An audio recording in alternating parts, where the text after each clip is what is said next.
Assalamu Alaikum and welcome to the Muslim Gamers Podcast. I am one of your hosts today, Faraj, and joining me are my other hosts, Nael. Assalamu Alaikum, Nael. Assalamu Alaikum. And Laughing Man. Assalamu Alaikum, Laughing Man. Walaikum salam. How are you doing? No howdy today? You usually go off with the howdy. And it always catches me off guard. It's not howdy. The heat, it's killed my howdiness. It's not the howdy man, season. yeah. Right I mean, now. I thought cowboys live in the heat. You know, that's where the howdy comes from. I don't think this heat was as bad when the Cowboys were around. Okay, are we talking? That could go several ways. Like, if you're a cowboy hater, like the team, the sports team, that could really, it could go both ways. Just saying. I think with the three of us based out here in California, I mean, I don't really follow sports. I just know that if I see anyone with the Cowboys, anything Cowboys at all, like Dallas Cowboys, I'm just like, eh. Or Patriots. That's like a part of the Californian in me. It's true. Yeah. I don't follow sports regularly. I only follow it enough so I can understand the memes posted on our NBA and other places, Yeah. Honestly, even with that, I have trouble keeping up. Yeah, I've barely been keeping up with a lot of the Olympic stuff that's been going on. Like, it took me a while to get around to the Yusuf Dekik meme. The Turkish shooter? The Turkish sharpshooter. One person I know, she's a cyberpunk science fiction writer. She made a meme where she took all of the shooters and she's like, "This is the nomad," and Yusuf, he's the nomad. He's just casual. This is the street kid, and then here's the corpo. Did you go nomad on your first playthrough of Cyberpunk? Yeah, I did. Yeah, me too. Because I like the nomads lore-wise. They're basically, they fit with what I wanted as a character. Yeah, that's cool. Yeah, I went with that too. But I've also started other new games just to see how the corpo and the street kid roles play out. But anyways, let's go ahead and jump right into. Speaking of the Olympics, what you guys been keeping up with esports coming to the Olympics? I only saw that being mentioned that it was coming. I haven't seen anything else beyond that. So it's not. We don't know if it's going to come to LA or not because right now they're doing a proposal. So they haven't done it for Paris. No. So they're like meeting to propose it. I think it was initially proposed during Tokyo, but then it didn't really happen. Okay. Potentially going to happen. Didn't happen. They're proposing a new thing. There might be a showcase in 2025. Okay. Something like that. Something like that. I could be wrong, but someone in the Discord will correct me. Yeah, I know there's quite a few people in the Discord that are very active in following the esports scene. That's definitely not me, but I'm sure they'll appreciate us bringing in a little bit of news and talking about that stuff from time to time, or at least once it's a little bit more relevant. Not that it's not relevant at all. Don't come at me on the Discord. But anyways, before anyone starts lynching me, let's get started with the news. I'll have this time I'll have Nael go first.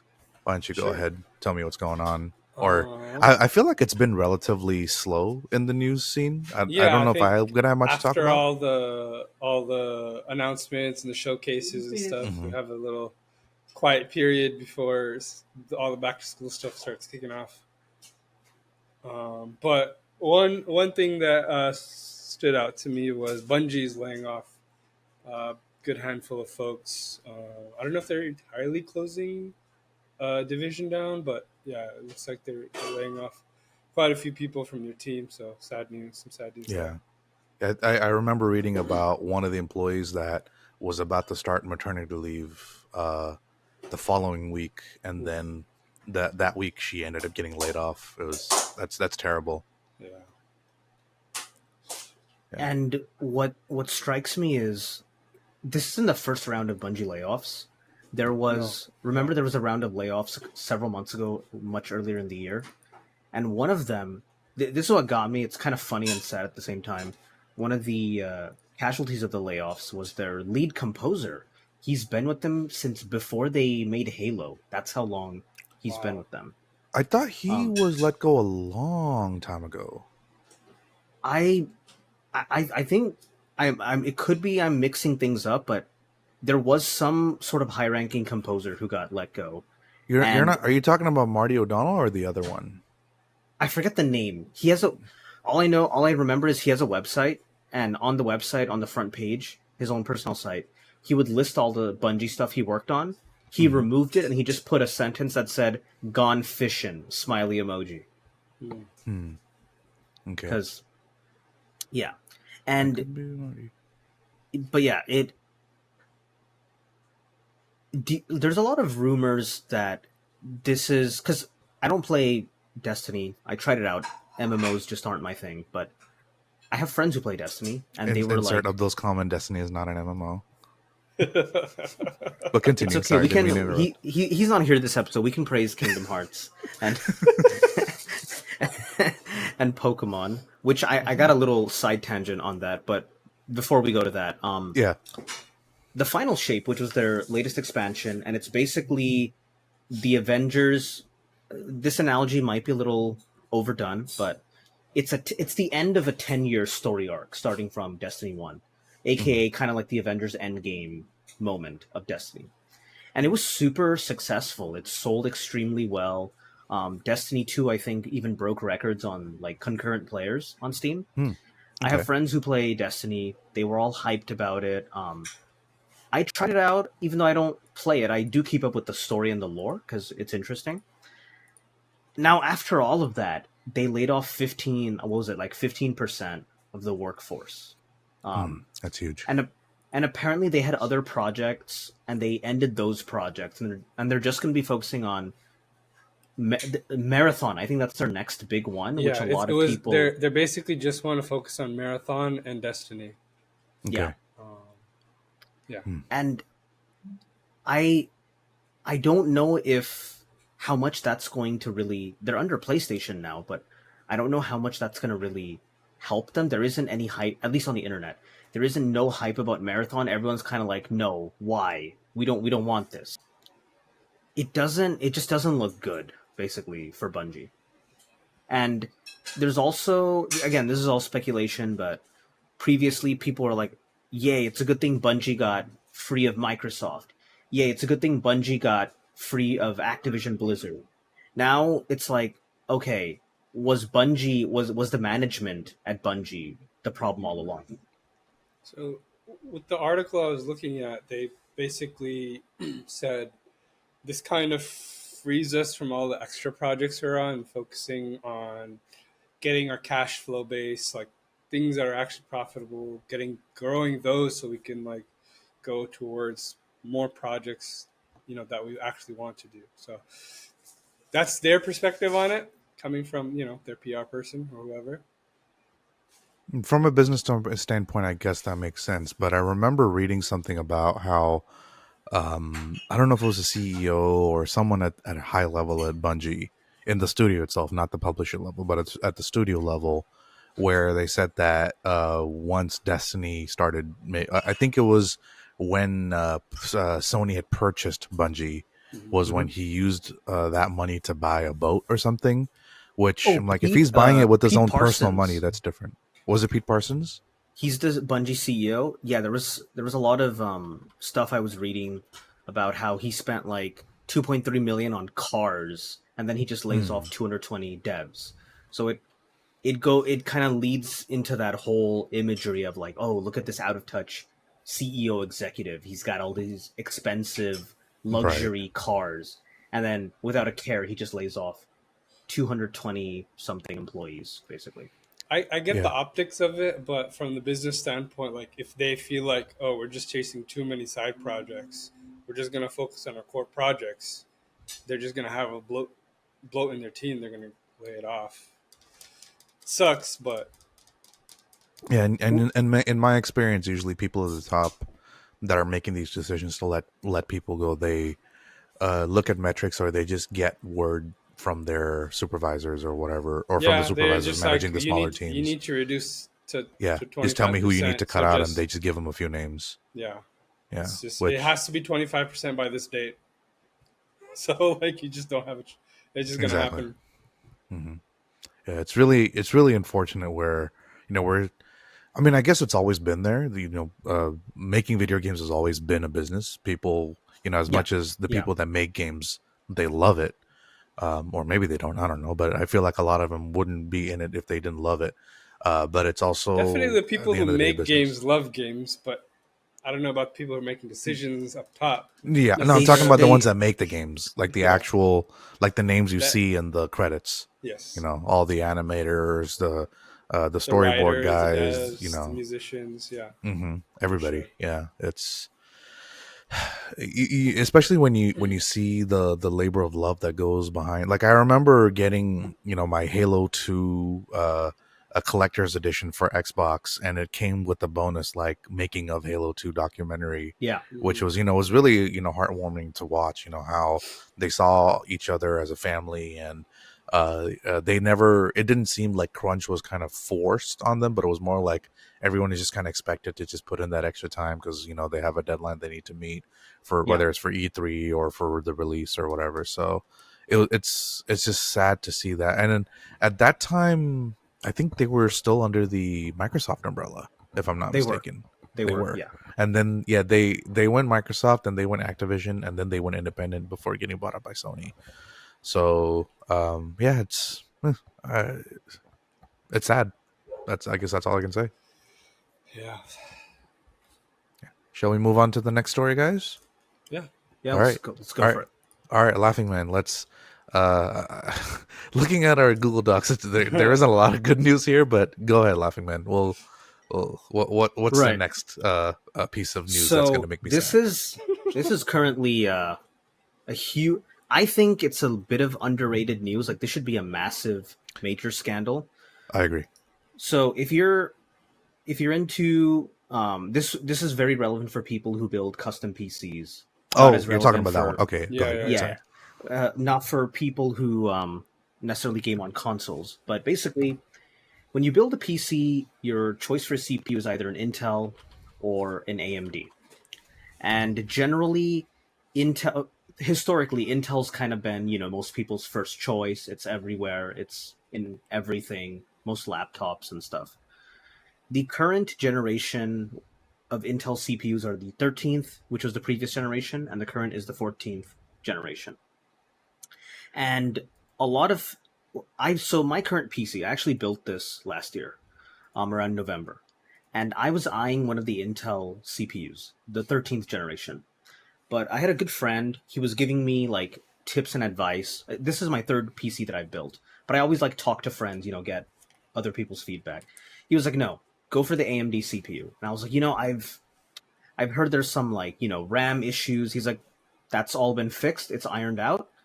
And I was like, "But isn't Intel like, just uh, stable and just, a peace of mind?"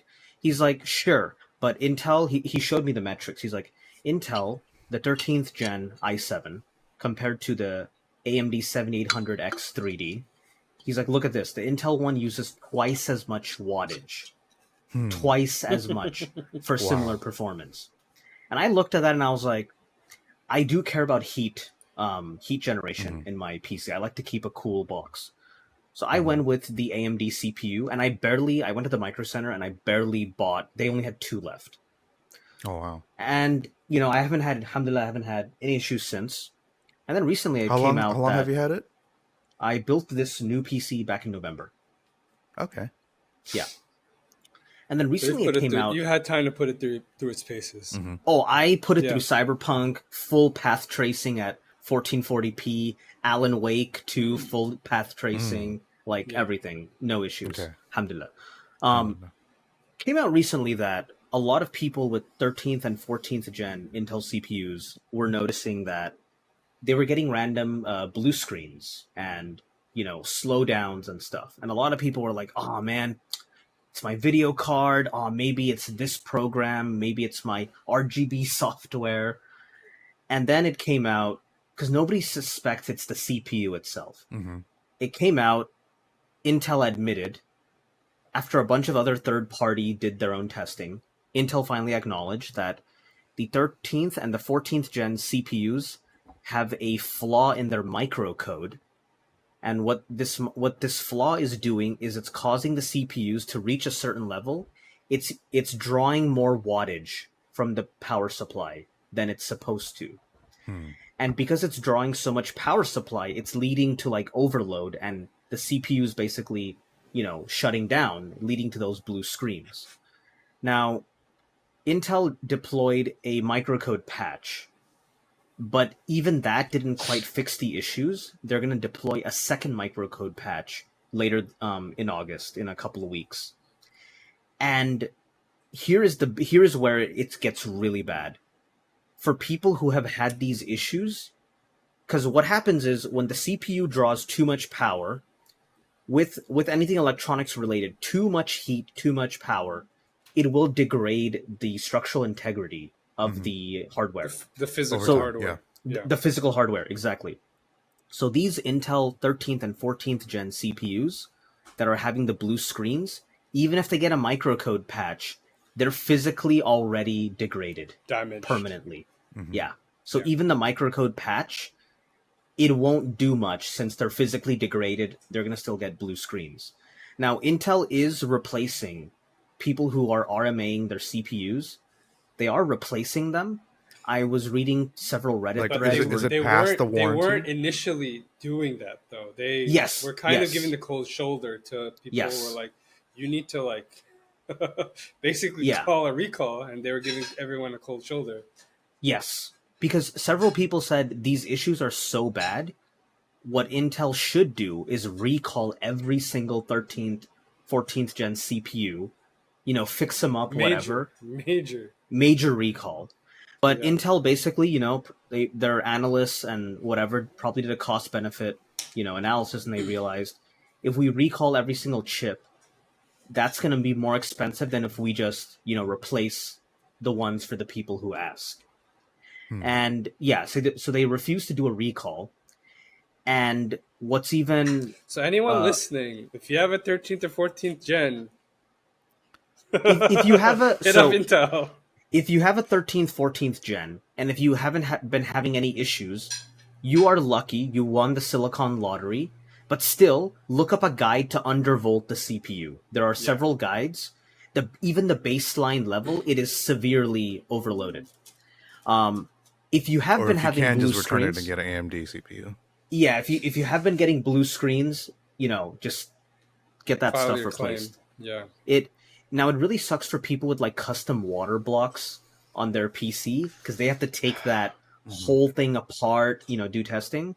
But yeah, and one of the hardware channels that I watch, Gamers Nexus, love the channel.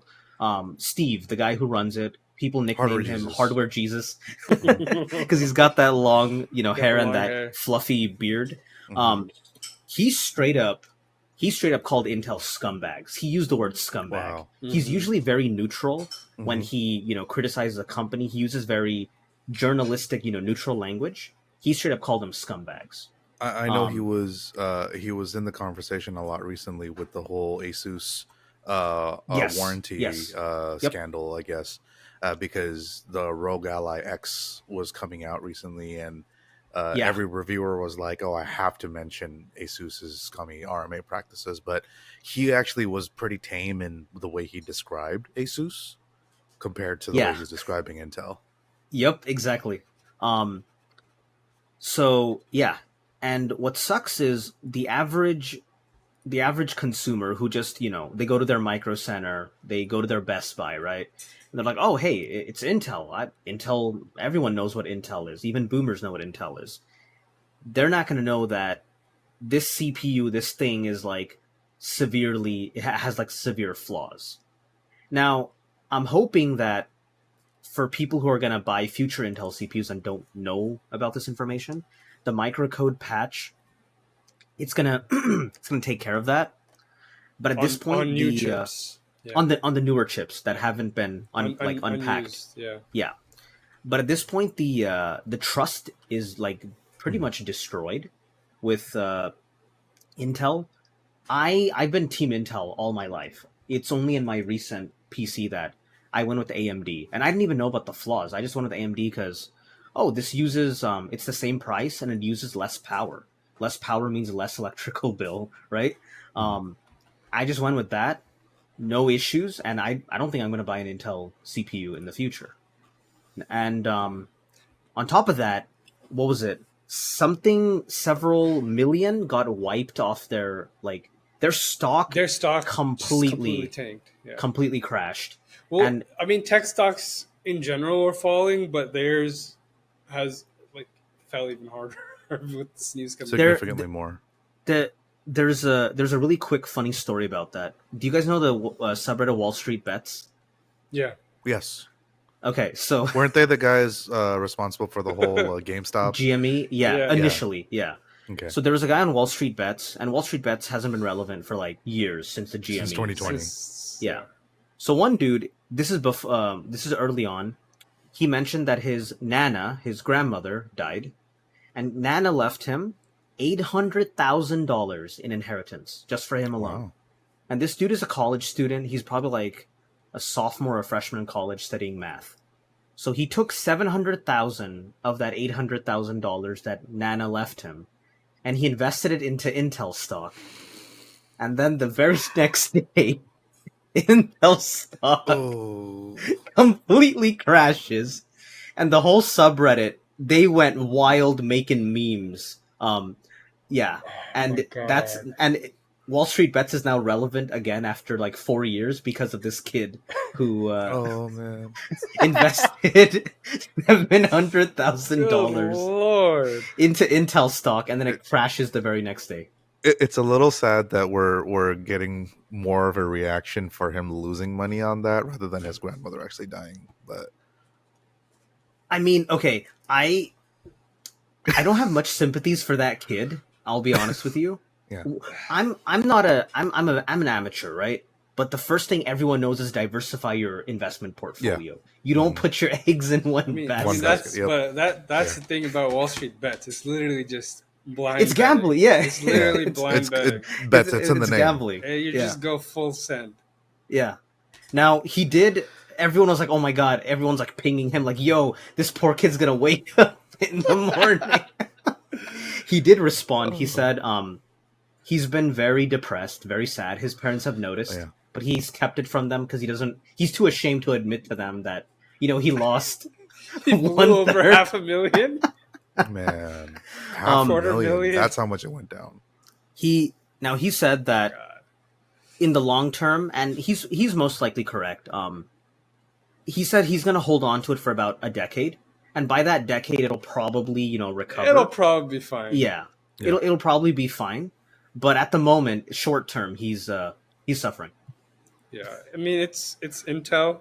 It can only my opinion is it can only hurt so much for so long. Right. Yeah, they're a very established brand. They're so in everything, and it's not like they're losing contracts over this necessarily. I've heard they slashed a bunch of divisions and stuff, and laid them off. And some people speculate some of these divisions would have been responsible for catching stuff like, oh hey, look, our flagship CPUs are overvolting and drawing more power than necessary. I'm not surprised. I mean, we're hearing these kinds of news stories out of like Twitter, Spotify. Like, why wouldn't it happen in gaming and hardware? Yeah. But yeah, it's just I'm not buying. Oh, you guys getting that earthquake? Wait. Oh, maybe just you. I just got an alert on my phone. I got an alert and I just felt it now. I just just got an alert and then I felt it. Hold up. Is it more of a swaying or is it more Yeah, of it was very gentle. Okay, I felt very little. This says it's 80 miles away from me, but I still I was gonna ask you. I feel like it's more towards your parts. Yeah. Yeah, I did not feel anything. Yeah, well, welcome to California. Anyway, back to don't mind that. That was just the the pets bouncing on the bed. It's just it happens. But yeah, I'm not buying Intel. I'm not buying an Intel CPU in the near future, because AMD, it served me extremely well, and I think they've even overtaken Intel in the market share, slightly. I think a Steam survey that was taken, it showed Hmm. that slight majority In of terms people. of like what gamers are building now. Yes, yes, Gotcha. and also all the consoles, all the PlayStation 5, the Xbox Series X. We don't talk about the Series S because obvious reasons. Um, there's a meme. There's a meme whenever a game gets delayed or something happens. Everyone's like, it's the Series S's fault because the idea is the Series S is underpowered and it's holding everyone and everything back. But all these consoles they use AMD graphics cards and AMD chips for the CPUs. So Right. Yeah. Including like almost every handheld PC or handheld gaming oh yeah, device that's PC based has been using in AMD, with the one exception of the MSI Claw, which also has the worst name out of all the these claw, handhelds. The the Claw, the claw, Claw, the Claw. claw. and it's running the Intel Arc. So it's like even though it's running Windows, it has the least supported amount of games because they don't run on that Yeah. Arc Yeah, architecture. I can understand why some people go for the Asus ROG Ally X. Hmm. Someone I follow, they did a review on it actually. And they said the new one is actually kind of decent, Hmm. but I like the Steam Deck because the battery life. Yes. Although the ROG Ally apparently it has a much better battery life, but Well, you're it's still because it has a using bigger battery. It's an 80 watt-hour battery. It's huge. They exactly. just literally Um, double the battery of the Steam they Deck. they were like, man, all of our users they have to carry this and carry a battery pack, like a battery backpack at the same time. Let's just Just stick it in the let's just stick it console. Exactly. into the let's just stick it into the And I thing. think it's what only I want to say it's like less than 100 grams or something more than the Yeah. original Rogue Ally. Yep. Not that we want to get into a complete handheld PC conversation, but I've been hearing a lot about that. And one of the things Yeah. people have said is It is important because like when I'm playing on the Steam Deck, after maybe 2 hours, your wrist does get tired. yeah, You could yeah, you you could you put want to have that. you want to put I got to do this myself because I've noticed the same thing. I got to invest in some rubber padding Hmm. The one because thing it'll I'm worried about with the Well, rubber banding is how much more heat I'm it'll not just talking retain. about like fingers. I'm talking about wrist The from weight, like the weight yeah. of like your wrist being in this position, Oh yeah, Hmm. it is kind of like heavy. Um, Hmm. hyperextended, like downwards. Because of the weight. Over time, you spend an hour or two gaming. Your wrists are gonna feel it, especially if you're doing it a couple days in a row. You play on the Steam Deck, your wrists are shot. It's yep. it's the only reason I've considered getting the V-chair glasses. I don't know if you guys have seen those. The Yeah, USB yeah, yeah. C, like basically you have like glasses with screens in them, and it connects to your thing with USB C. Well, Yeah, you could destroy your wrist or you could destroy your eyes. exactly. Pros and cons. I Yeah, mean, or yeah, because it's your wrist and your neck. At least with this, your neck is a little bit more in a Yeah. comfortable position. or you could be one of those like StarCraft pro players, or you guys know the game Osu, the rhythm game OSU No. Osu. No. Oh wait, I Oh think I've seen people play that like as like you click around like it. The no! absolute pros, The they get a tapping one. drawing It's tablet. They get tapping. a drawing Oh, okay. tablet, and apparently that if you play that game at a high level, you will get perma carpal tunnel and nerve damage Wow. Mm. because of all those micro movements and stuff. Micro But movements and like keeping your yeah, muscles tight Oh the whole Lord. time. Yeah. Okay, I love video games, but I don't know about that much. I don't know if I can sacrifice my. not Well, worth it. think Not about worth it it. this way: athletes sacrifice their bodies. If you're a serious gamer, you're sacrificing your body in a way. I'm just saying, me. I love video games as a hobby. I But you're got a not a pro family. athlete. You're not a I'm pro not a pro athlete. athlete. I'm not a pro gamer at all. I don't consider myself a pro gamer in any way. The only thing I want to get competitive with is sim racing. But even that, it's like, just at a friendly competitive level. And that's like real. I mean, it's the ergonomics of it is like really driving. So it's like, hey, Yeah, and there's some transferability of the skill Of there. But course. anyways, we've been kind of uh I could give getting to the weeds. positive some positive news. yeah. Yeah, Let's yeah. hear it. Okay. Hopefully, Yeah. most people see this as positive news. Hmm. Bethesda Game Studio, they've become the first Microsoft game team to fully unionize. So hopefully, Yeah, this we this news see really some flew under the more radar. creative stuff out of Bethesda because the team has the time to be creative now. Yeah, yeah. I have to mention this news fell really under the radar because I Yeah, mean I know they're not the first ever game studio but the to But first the ever first unionize for major, under Microsoft. Microsoft like is Under, huge. it's first it's major, it's yeah. it's crazy because Yeah. Microsoft is such a big company. Trying Hmm. to unionize under a big company like that is it's a big journey. Yeah. Yeah. What That is I they. hope, what I hope this sparks is not just in the games industry, but in the software industry in general. Yeah, I hope software engineers, tech workers in general unionize, because in the Silicon Valley kind of tech libertarian circles, that word is kind of a union is kind of a dirty word. A lot of these people are like, ah, unions suck. They do this, like they hold things they down. No, like stifle innovation. yeah, they stifle innovation when that's far from it. Like a u- a union could actually, it maybe not prevent it, but it could at least contain a lot of the damage with like a lot of these gaming company just layoffs, just like that. With a union, you have like a body advocating for you, Right. stepping in for you, so these executives can't just do what you as they please. So I'm Hmm. hoping this has like a ripple effect down the line. I mean, this. I feel like this Bethesda unionizing is coming off the backs of other, kind of union summer 2024. It's been Yeah, going on not just in the games industry but across other sectors. More Yeah. and more companies and industries have been unionizing. So I think there is a correlation. Something positive is coming. As someone working in the tech industry, I'm still hoping. That's someday. someday. Someday. Someday. Inshallah. Yeah, Inshallah. it Inshallah. No, but what's cool about this is that it's not just the devs; it's the entire Bethesda team. They all, Nice. so it's the writers, it's Hmm. it's the devs, QA.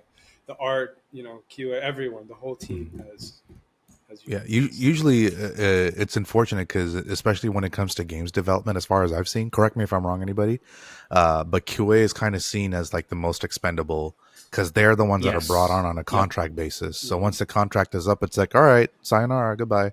Well, I mean, I Yeah, don't know if the QA was part of this. They just said I'm hoping. everyone, and they listed a few roles. Yeah, I'm assuming it's anyone who worked full time under yeah. the umbrella is It just hits me harder because I unionized. work as QA. So Of course. Yeah, yeah, QA is well, one of those positions I've seen out of all the tech related positions like UX designer, artist, actual back end developer, what have you. They're typically the QA is, first to get written off. and there's like a weird hierarchy, like they're kind of looked down upon, like, oh, You're just a just getting in Q, the oh, way. We want you're to just a just make QA cool guy. stuff. You're not yeah. a real tech person. You're just, but yeah, it's those people who are like, It's honestly because the devs hate the QA because the QA is the one that Slows gatekeeps down it the and cold. It process. tells them Yeah. it's like, nope, this isn't going to pass. I have to fail this code, or you got to give rewrite the code, put this back in code rework. Stop being lazy. there you That's go. basically what your job is, telling them to stop being lazy. Well, that's definitely a huge bit of good news there. Yeah, I think that's a good mix of news that we've had there.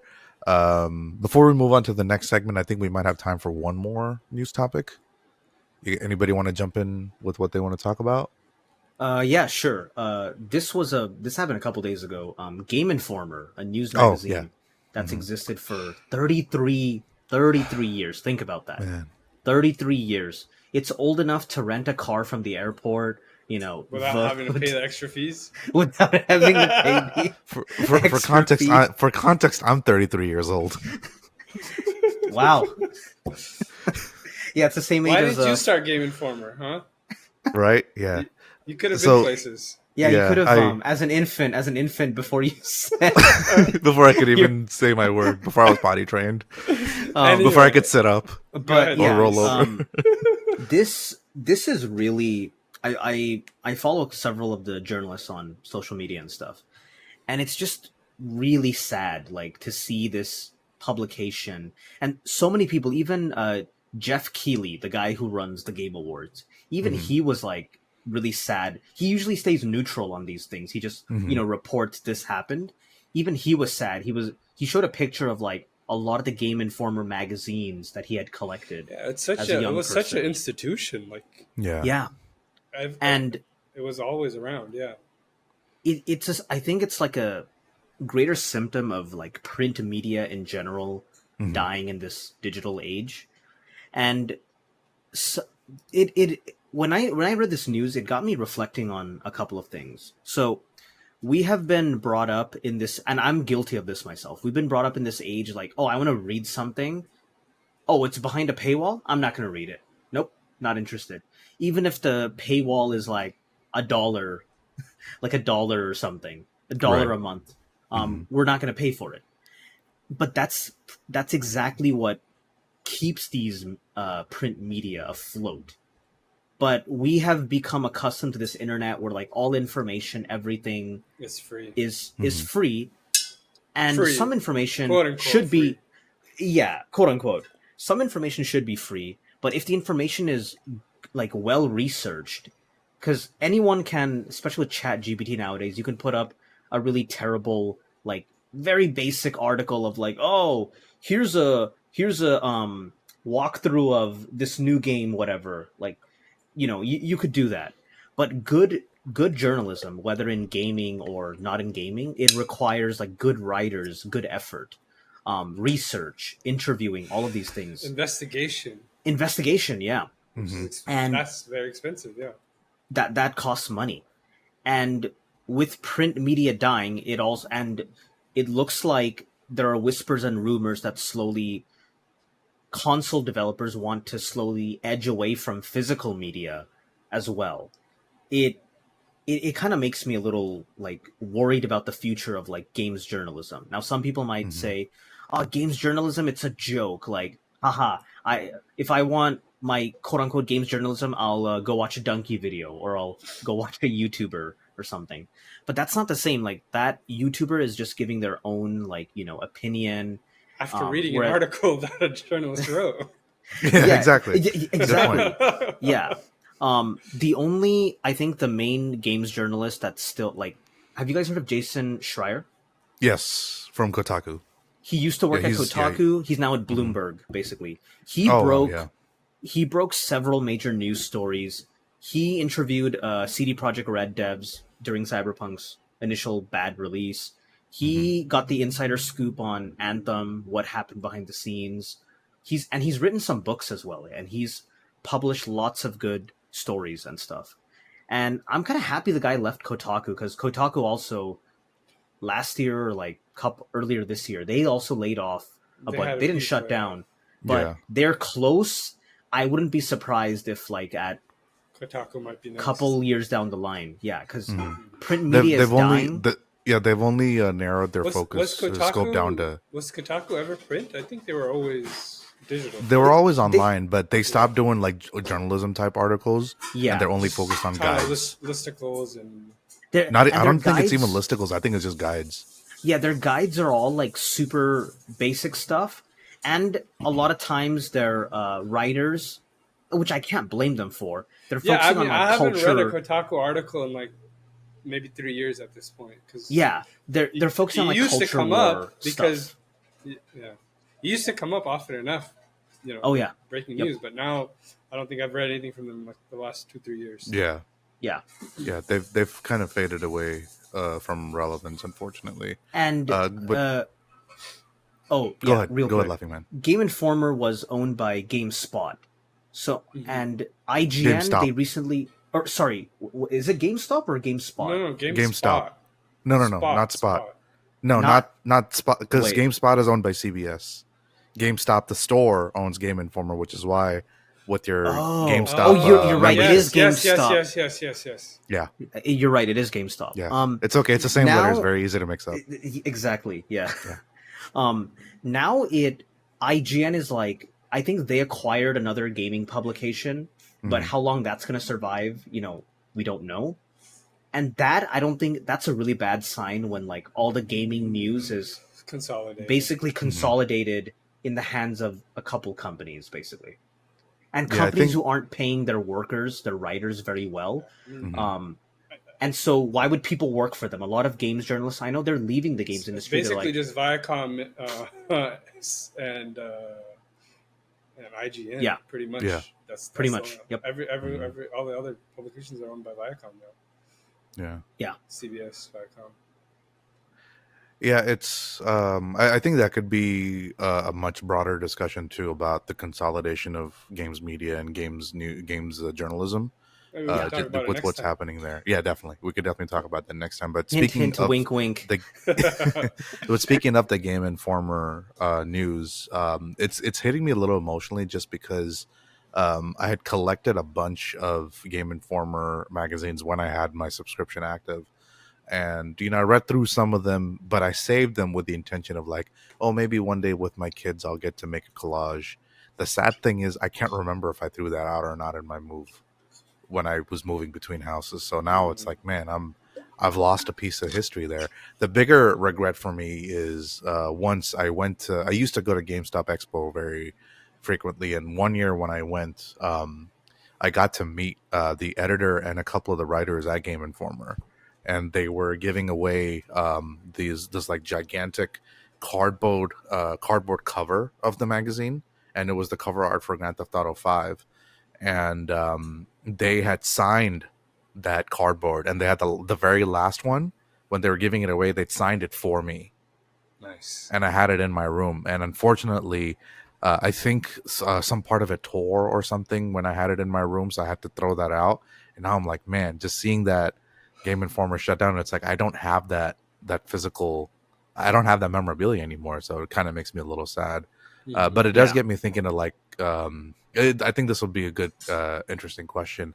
What do you guys remember as your very first Game Informer reading? If you guys ever grew up reading that, because for me, I remember my first ever Game Informer that I read was about Brutal Legend, and it was a really, like, it had me really hyped for that game. It just reminds me of how, like, how far we've come now. What about you guys? I think I just remember looking up some game guides for, was it The Incredibles or Finding Nemo, something like that. Because I didn't have a memory card, so I had to beat it in one go. Oh Oh man, my. So I think I have to find a guide. that's the original roguelike. Yeah, I had to find a guide because I was like, I have to beat the game in one go. I'm imagining some alternate universe. Nael, he has a PS5 with Cyberpunk, and he's like, I gotta beat beat this in one go. I'm not moving for the next 50 hours. Laughing Man, As what for about me, yourself? I never owned one, but I do remember seeing them in like, best, like, what are they at? I think they were in like a lot of gaming tech, like shops, libraries, and stuff. There were Were they? maybe, Were they? I don't know. I only remember Were they seeing at them at Best GameStop. Buy? Or am I mixing it up with like a Nintendo No, they would have strategy guide? they would have it at GameStop, and I think some libraries would carry them. I know they were at Libraries, yeah. I know they were at Yeah. libraries, and I would basically, when I was a child, like, I was less interested in the stories because I was a child, but I would go through the magazine, look at all the nice What games pictures. are coming out? Yeah, Yeah, Mhm. and stuff. And screenshots. yep, and that was like before the rise of the internet and like trailers everywhere and like inside scoop, first 15-minute look at Star Wars or whatever, like that's how you kind of got your news, which Yeah. and You read your news. exactly. The times evolve, obviously, but it's still sad to see like a 33-year-old publication just end Gone. like that. Yeah. Yeah. Rest in peace, Game Informer. You will be missed. On that note, let's go ahead and move on to our next segment and talk about some of the games we've been playing. Yeah. You know what, Laughing Man, this time why don't I have you go first? Okay. So the two side games that I'm playing, I played the first Hades, a while back. Mm-hmm. I And have you Hades 2. beat it and got to the actual ending? So yes and no. Okay. I got to the credits. So with Hades, you have to go to the surface, beat the final boss. And Like you have to 10 do this times, like right? Something 10 like that. times. Yeah. On the 10th time, you don't have to fight him. And then once you get to that point, there is like credits, like a song, all of that, and you get like an achievement. Hmm. That's the ending. There is a post ending like epilogue, which requires a little bit more effort. I haven't gotten that yet. I'm working on it on the side. And then the other game I'm playing is I'm into card games. I played Yu-Gi-Oh since I was a child, since it came out in 2002. I also play Magic the Gathering and Pokemon. I just love card games. I don't like. I'm not a fan of multiplayer games like Call of Duty or Halo. Not they're enjoyable, but card games, that's my favorite type of multiplayer game because like when I feel like I'm summoning these creatures, I'm doing all these combos. So I haven't touched Yu-Gi-Oh! Master Duel in like a year and a half, and then I was kind of like, let me pick it up again. And last I played it, the highest ranking was Diamond 1. Then they added a rank above that, Masters. Each ranking has like 5 tiers. And I actually did manage to hit Diamond 1 several times with like the decks that I built. It is free to play friendly, It, kinda. is Um, Diamond One like the highest tier? I'm a complete it used Yu-Gi-Oh to be. noob, so It, okay. yes, Diamond 1 used to be the highest tier, and then they eventually added an extra tier called Master. So now after Diamond 1, there's Master 5, Master 4, Master 3, Master 2, and then now the new high tier is Master 1. I don't think Okay. I have no intention of really making it to that. If I really wanted to, I could grind it out, but it's too much effort.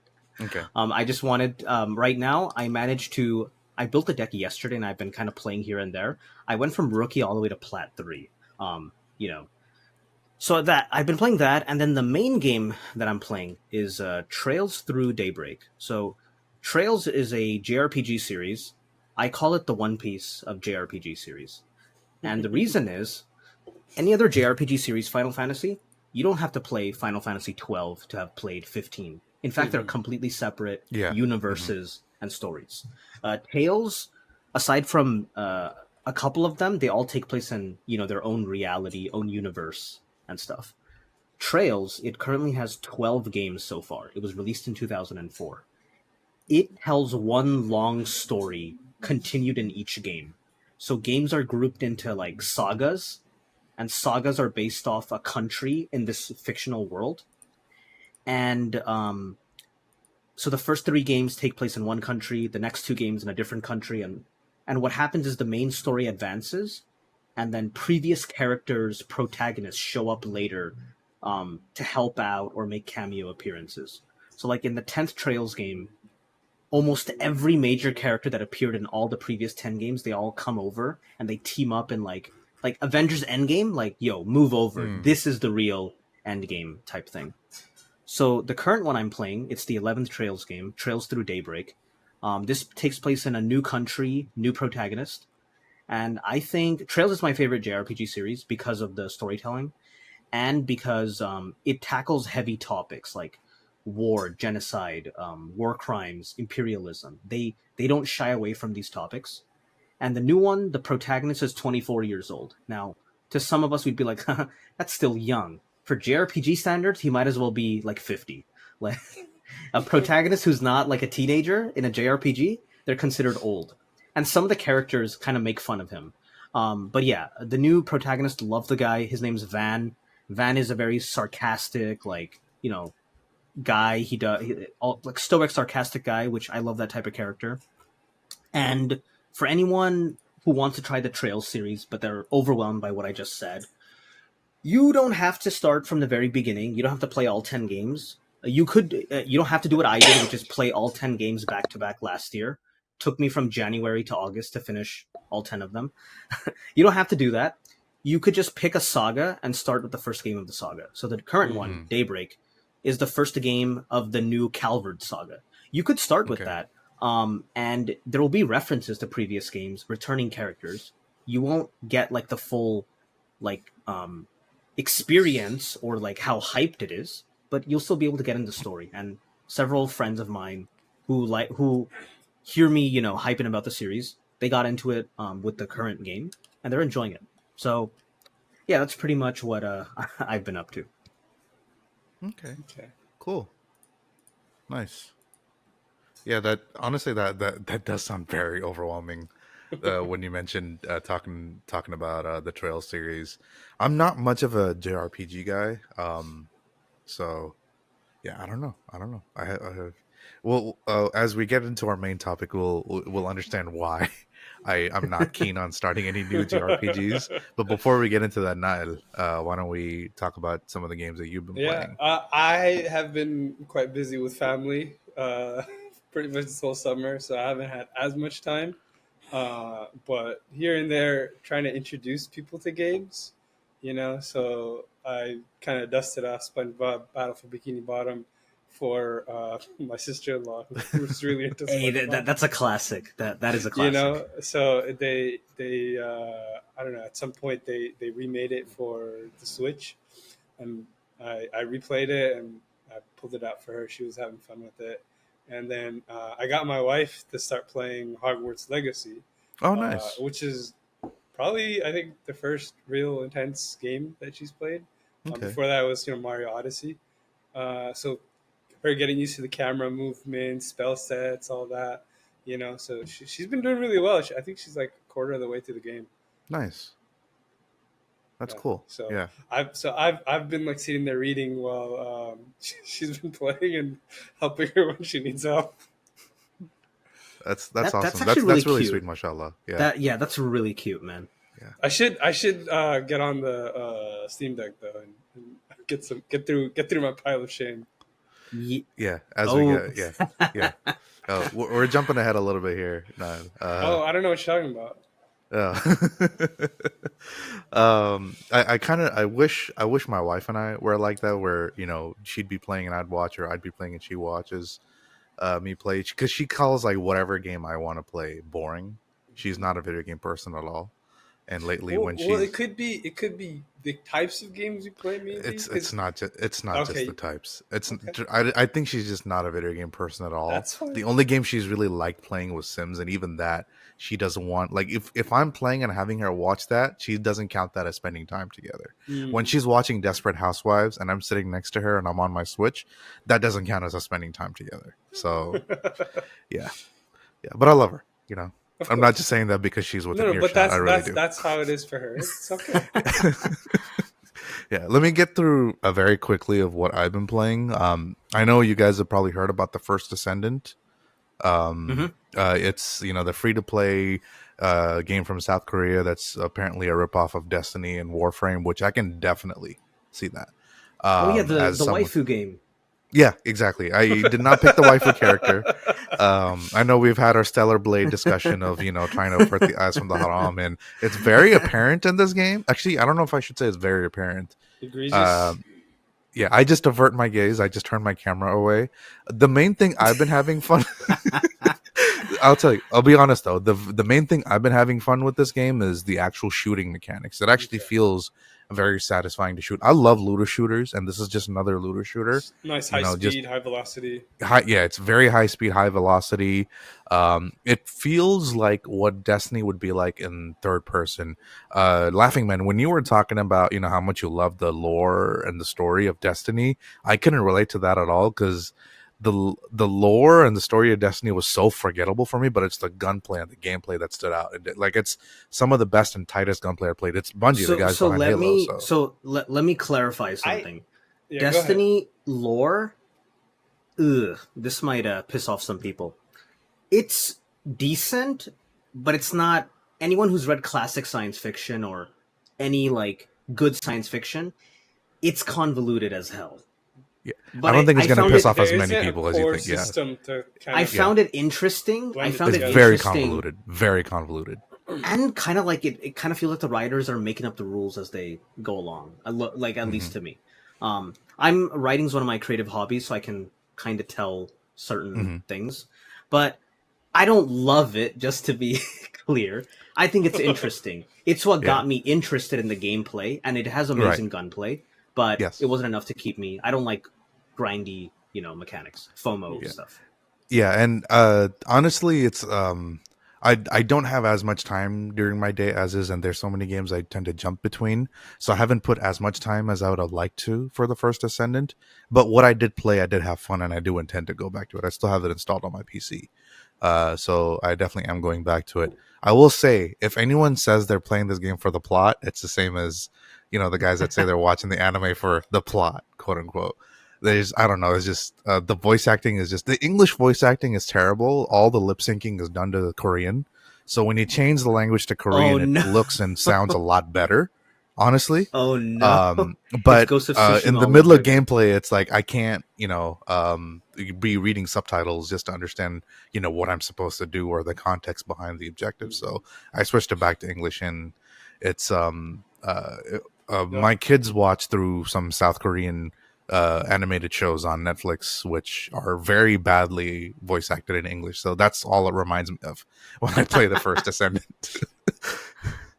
And if you guys took advantages of this during Prime Day, I actually claimed my free copy of Suicide Squad: Kill the Justice League. Mm. And you know Mm. what? For a game that I paid $0 for, it's all right. If I had paid $60 or $70 for it, I'd be really pissed off. but, but I think it's giving the game for free during Prime Day was smart to do to up the player base. I think they're a little bit higher at the player base. It's okay. I barely got past the introduction. Once again, haven't had a chance to go back to it.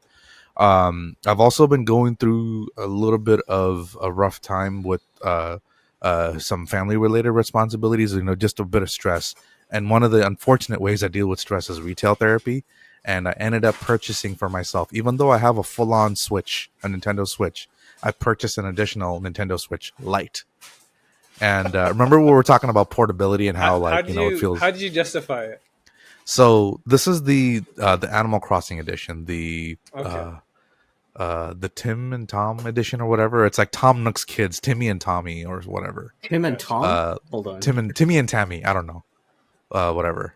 Like he's got, I apparently got it's you. like I his got you. kids or whatever.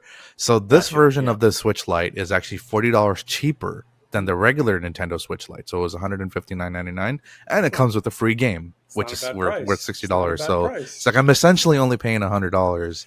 And And that's what we call boy math. exactly. Speaking of pile of shame, as we get to that, uh, but yeah, I've been putting in quite a bit. I've been revisiting some of my older Switch games in there. Just got back to Breath of the Wild, and man, for a game that came out in 2017, for me, and honestly, at least from my opinion, I think it holds up really well as a game. It's great to play on a very small screen where you don't see as much of like. It's not like, oh, You it's don't not a have to game worry with great about reading graphics. text. Yeah.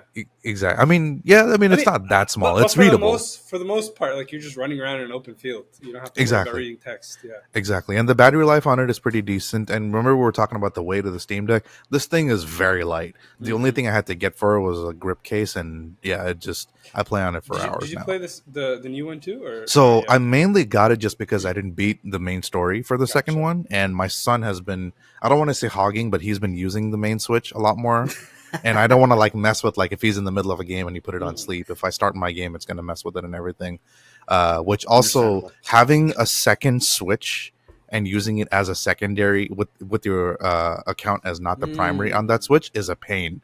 So I don't recommend. It's such a pain. Yeah. I still haven't fully done it for my wife and I.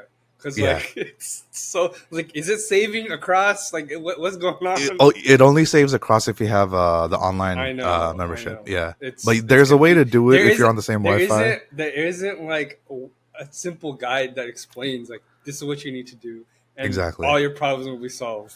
Yeah, and I got it more for its portability. But the thing is, Yeah. if I'm playing any of my downloaded or digitally purchased games, I have to connect to the internet just to validate the purchase.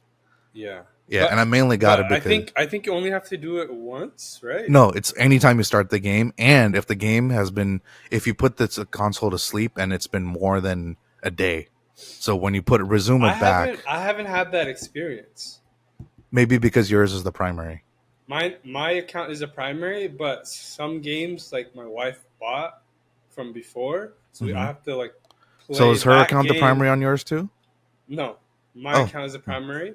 okay. But she's logged in, but it's synced. But when I have to switch to her account for Yeah, her games, yeah, it's fine. yeah. See, it's Rare confusing. on occasion I have to like have her relog in. No, for a game that I bought, she had to log in That makes for sense. I Hogwarts think. Legacy. She had to Okay. log in to verify, even though Yeah. I've bought the game and it's on. Oh wait, actually, that You know, doesn't make sense. it Yeah. doesn't make sense. That is Exactly. so- There's no consistency to this. That is so annoying, actually. Like Yeah. Nintendo, come on.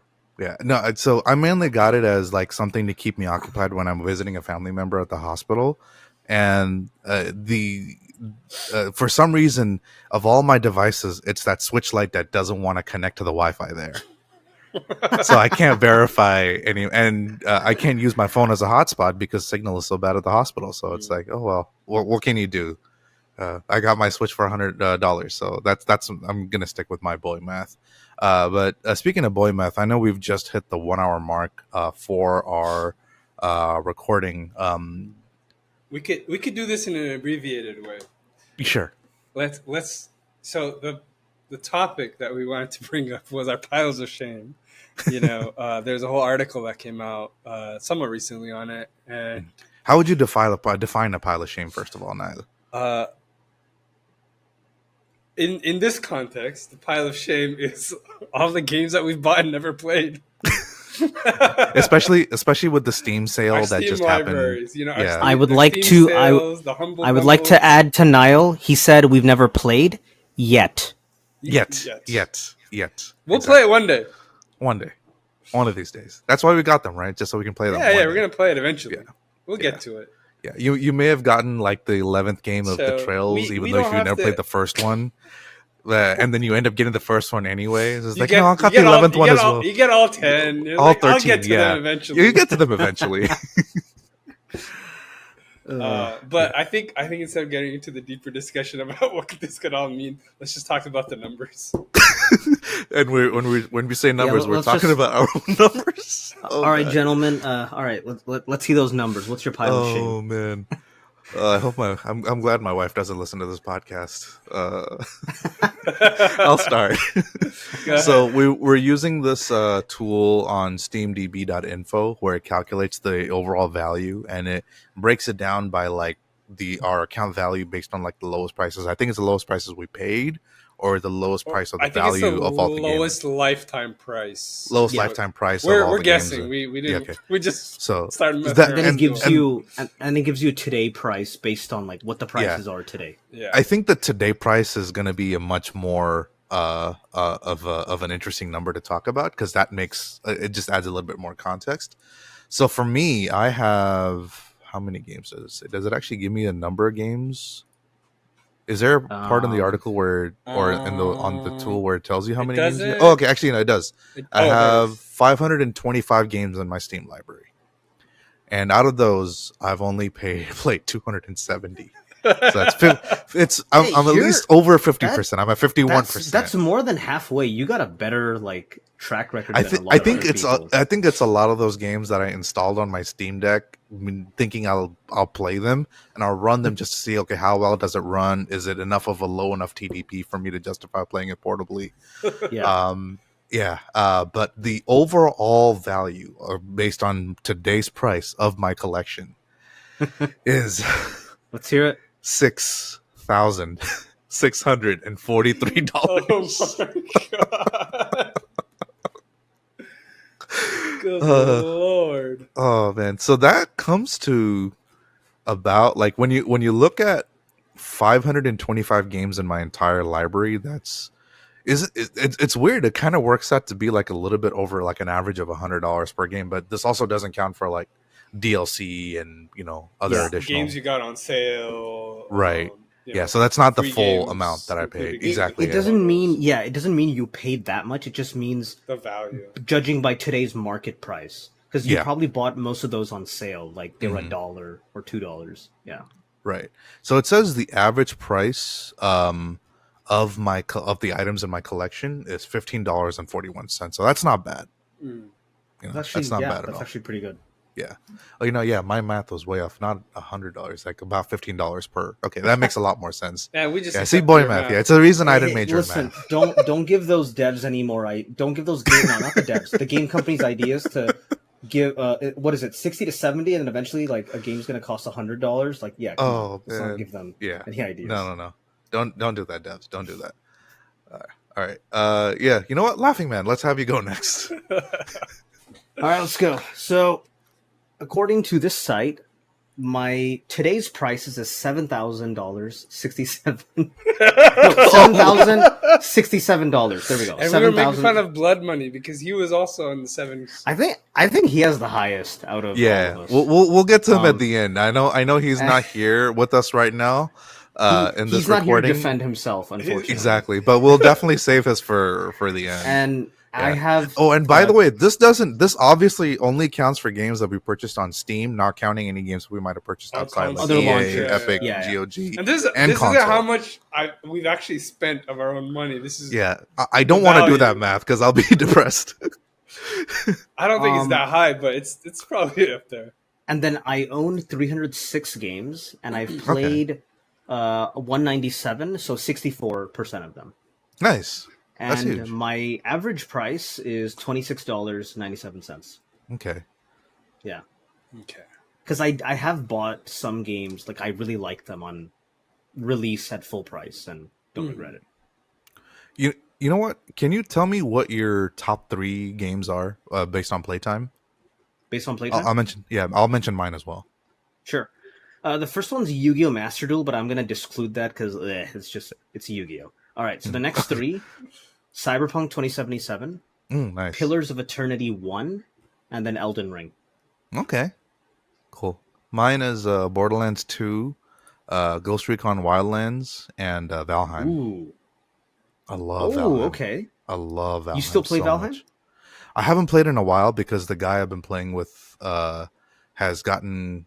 there's 2 groups I play with. One guy has been getting more busy with family stuff, and in another group, the oldest member of that group recently passed away, unfortunately. So yeah, it's been a little sad to get back to it. So yeah. All right, Nael. All right, let's hear it. Total number of games 287 out of 121 I've played. Those are rookie numbers. 42%. Yeah, 42%. And you know, a lot of those numbers come from my cousin because we used to share an account. Okay. But the value is $2,600. Wow. Wow. Yeah. Average price $12.20. He's slightly below yours. Where did you guys find the top 3? I was trying to find that. If you go to the where on the left there's like tabs that say information games. Gotcha. Yeah. Okay, here we go. Top 3 Borderlands. Well, I'm gonna say the ones that are for me, the ones that I've played, not my cousin. So Borderlands 2, Batman Arkham City, and nice. The original Borderlands. Nice. Cool. We got a Borderlands fan. Heard the movie's getting trashed with the reviews. Yeah. When they said they were casting Kevin Hart in there, even what's her name, Kate Blanchett is like she's just there for the paycheck. Yeah. Oh, and then fourth was Coder, of course. Which one? Knights of the Old Republic. Knights of the Old Republic. Oh, KOTOR. Okay. KOTOR. Okay. Now is the moment everyone's been waiting for Abdul, aka Baba Blood Money's overall Steam. I have his Steam DB calculator pulled up here. So he has 348 games total, out of which he's played 206, which is pretty impressive. That's respectable, honestly. Yeah, very respectable. 59%. Just under 60%. That's respectable. That's 2/3. That's literally 2/3. So that's pretty good. Yeah, the average price of his collection is about $25.59 per game. For today's that's close to mine. Mine's 26. Yeah. Mine's 26. So his total is $7,549 in today's value. He beat me by 500. Yeah, just by 500. But he still beat you. And his top 3 games, I don't believe he's sharing his account itself, so I can guess these are games that he's played himself. Boo, share those games. Well, I mean, he's sharing them with us, but yeah, that's a topic for another day. Elder Scrolls Online is top one there. He's put 364 hours into it. Wow. Persona 5 Royal, because I know he That talked one about does he not finally just beat surprise it. me. He That was one does going- not surprise me. I've seen that guy play He's put in Persona a lot 5 of time in Royal that. for like Yeah. months on end. Yeah, I can't wait to get started on that on my Steam Deck, to be honest. And then there's Civilization 6. 6 and 5. Yeah, 6 and 5, because he's got 6 in third place and 5 in he's a fourth big place. Civ He's a nerd. big Civ guy. Yeah, and right below that he's got City Skylines. Not surprised. Not surprised by that Yeah. list at all. It's not as fun when he's evident- not here to defend himself. But we're it's not evident surprised he by this loves list at his, all. What was it's that? evident Well- he loves his Sims, or his Yeah. simulation, strategy stuff. Yeah. Yeah.